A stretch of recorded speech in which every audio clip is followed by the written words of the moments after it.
What's up, gamers? Dreamcastguy here, and it is my birthday! I'm officially an old man, so I'm going to be spending this afternoon probably just chilling out, eating some cake, and of course, playing my scarred up old Dreamcast. Do you see how freaking messed up this thing is? I have had this console now for like 20 years, and you can definitely tell when you look at it. But before we get into that, let's talk about Inside Xbox. Now, Microsoft has been hyping this event for like a week, so pretty much every single day for the last full week, they've been saying, this is the debut of the next generation. This is your chance to see Xbox Series X games. And of course, a lot of this stuff is third party, so it's also playing on the PlayStation 5. But now that I've gotten a chance to see next gen, a lot of this stuff, it's not as impressive as I thought. Now, the big thing to realize here is that even though this was considered an Xbox reveal event, there was no Xbox exclusives, or at least it didn't seem like it. Or I guess I should say, there was no first-party games. So as much as I wanted to see Master Chief,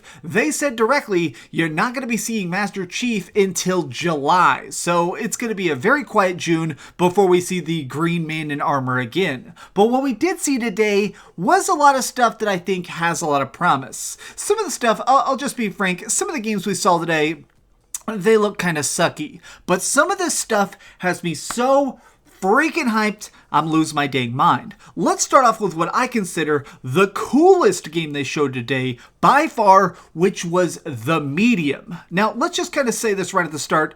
A lot of this stuff we've never seen, we've never heard before. Who knows what this is going to turn into, but The Medium looks fantastic. It looks like it's going to be, they described it as like a psychological horror experience where we're going to be possibly drifting back and forth between realms of the undead. We see really cryptic shots of like people praying in churches and then suddenly being transported to hell, or walking through like kids' playgrounds and suddenly there's like an infinite fortress of pain.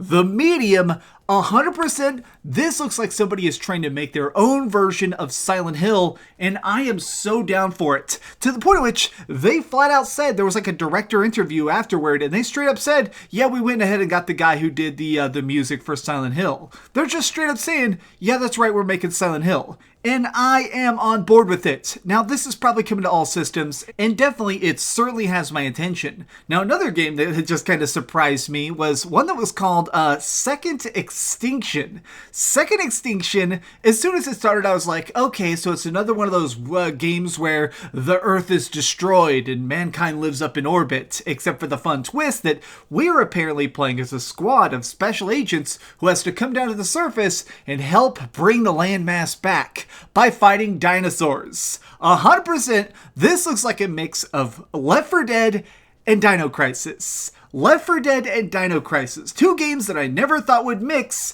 and here somebody decided to shove them together, and it looks great. I think that fighting dinosaurs, there's just not enough games that do it. Give me a shotgun, put me against a velociraptor, I am definitely down for this. But I do want to make a note here.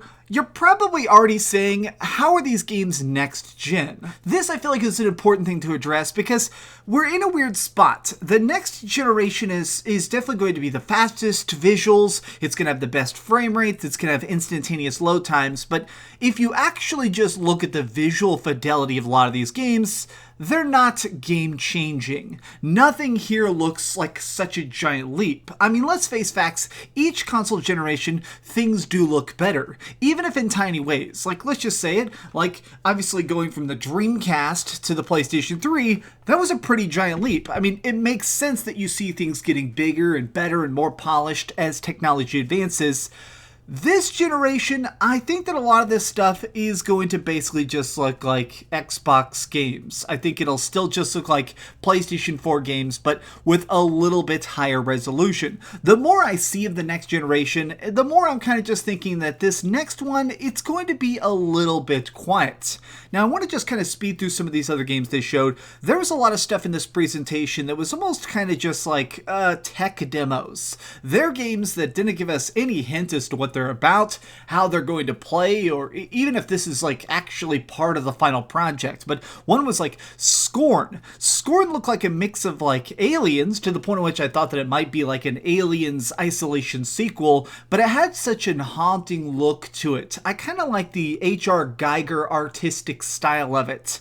Now, whatever the heck that turns into, I'm definitely on board. Now, here was one. There was a plane shooting game. I'm not sure how on board I am with this, but it looks like it's going to be a mix of like some sort of human woman fighting against aliens with maybe like a stolen alien artifact ship.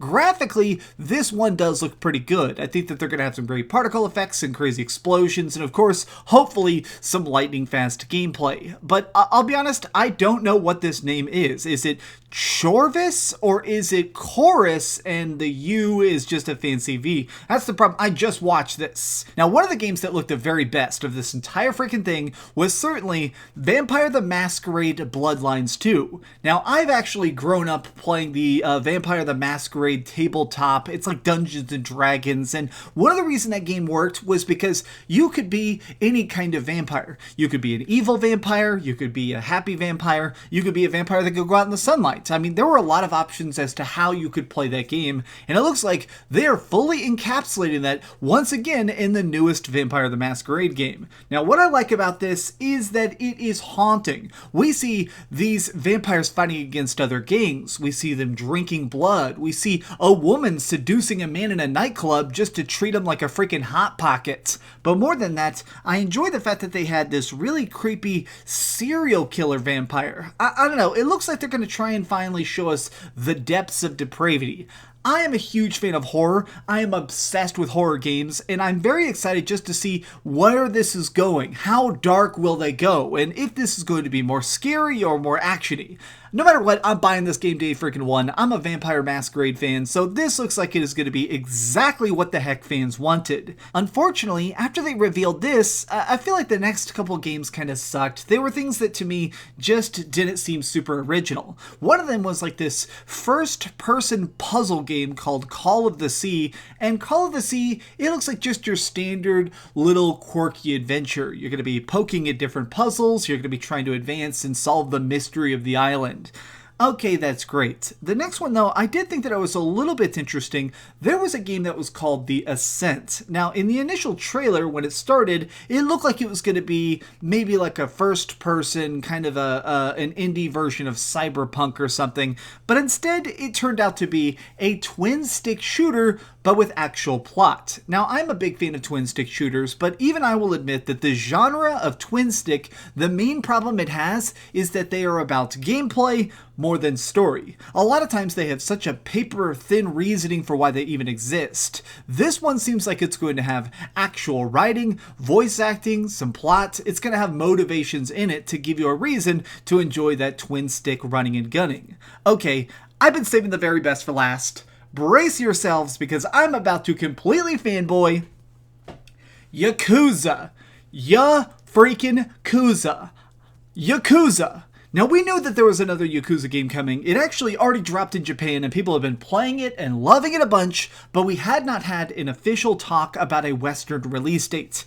And for good reason. I follow the translators of Yakuza on Twitter. These guys, there's so many thousands of lines of dialogue in these games, they take a very long time to convert from Japanese to English.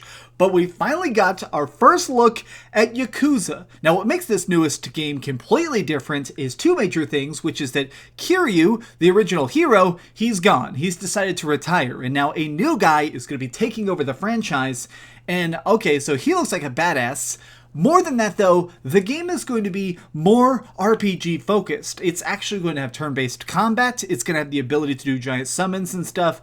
We're finally going to get a chance to see it, and I have to say, I am so freaking impressed. Now, obviously, I am an old school lover of Yakuza. Obviously, this is the super rare version of Judgment with the original cover. This is the guy that got removed from the game for drama. I love Yakuza. And Like a Dragon looks like it may be maybe the best one yet. The fact that it all revolves around this very personal revenge tale. A guy who chose to go to prison, who chose to take the fall for decades of his life, and now he's out of prison and goes, okay, it's time to rejoin the Yakuza family, and they try and kill him? This seems great. The fact that it's going to be a Yakuza game where we're seemingly working outside the Yakuza, it's fascinating. I am so freaking interested in the potential of this game. I'm definitely going to be playing it. Yakuza looks great, and they said it is coming this year. Winter. So it sounds like when the consoles come out, this is going to be a launch game for the Xbox Series X. It's probably going to be on the Xbox One, and of course the PlayStation 4 and the PlayStation 5. Now, this is crazy. I cannot believe the Yakuza games weren't even on Xbox until recently, and now they're revealing the newest game on an Xbox live stream. This is crazy talk. Now, the last thing they revealed is one that I didn't really think was that big of a deal, but as much as I'm trying to be excited for Assassin's Creed Valhalla, and I am definitely going to be checking it out, my issue is that I feel like they did such a tiny job with this. They kept saying this entire presentation, new gameplay, here comes the gameplay. And yet, it was another pre-rendered cutscene. Give me some combat. Give me some glory kills. Give me some reasons to actually care about picking up my medieval axe and chopping somebody up. Everybody's probably going to love this game. It's probably going to sell like a trillion copies. But I want to see how it works. As somebody who's a little bit of a skeptic to Assassin's Creed, show me why this game is great. Reveal how this is going to be so big and so magnificent. The game itself seems like it's going to be good. I'm obviously not trying to harp on like the quality of the project. Instead, I'm just saying that this presentation, the biggest problem I had with it is just the fact that I wish we saw more of the games being played. Now, these cutscenes were great. I think it's cool that we got a chance to see so much of this stuff kind of being revealed, but I wish that we had somebody just sit down with the controller and even show us 60 seconds of combat, 60 seconds of us going into a world and trying to craft items, or 60 seconds of somebody just solving a puzzle. With all of these projects, I kind of just kept saying, okay, but where is the action? Where is the game? And when is this just a movie? Well, but what did you think? I think that Inside Xbox was pretty fun overall. Obviously, we're going to be playing these games this year on the Series X and the PlayStation 5, but what did you think? Did you already watch the Xbox reveal? Was it what you hoped, or was this just kind of a weird mess? Tell me your thoughts in the comments down below, and if you enjoyed it, please give this video a like, share with your friends, and subscribe if you haven't already, but do me the biggest favor of all, and keep dreaming. Hey, I've had some people reach out and ask about sending me birthday gifts and stuff. If you want to give me a birthday gift, and I'm being serious about this, tell somebody you love them. That sounds cheesy. I'm being very serious though. Please, I'm being serious.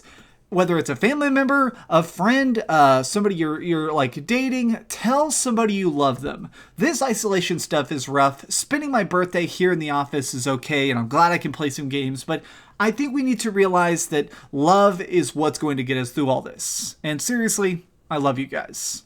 I'm going to go play some games.